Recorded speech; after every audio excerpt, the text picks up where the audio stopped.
Seeing we're at the George Eastman Museum, we really have to talk about the Kodak. Actually, any photography museum, you need to talk about the Kodak anyway. This is the camera that was introduced by George Eastman in 1888 that pretty much began popular photography. Basically, George Eastman took something that was very difficult to do and made it easy. He removed all the chemistry from photography. Before the Kodak, the photographer actually had to sensitize and process his own plates. With the Kodak, you can buy the camera, which came loaded with film. You'd send it back to Rochester for photo finishing.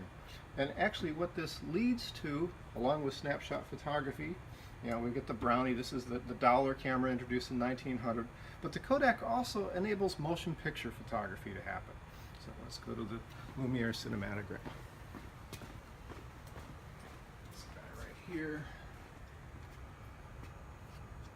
So Thomas Edison took the film from the Kodak, which happened to be 70 millimeters wide. They slid it in half, perforated it, and we suddenly have 35 millimeter film that was used for the motion picture industry. First, again, used by Thomas Edison with the kinetoscope, the first viewing system, and also used by the Lumiere brothers for the cinematograph, usually considered to be the first motion picture system, 1895 here. When we talk about photography, motion pictures, still photography, they're really intertwined, and actually this gizmo that we're using to film this is a smartphone, which actually has married them back together because it will do both still and video photography.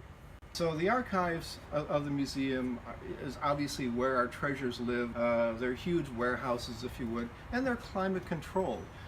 This is really the most expensive part of what we do here, is maintaining the collections. Obviously, it's part of our mission to do this, but this is something that, again, is incredibly expensive to do.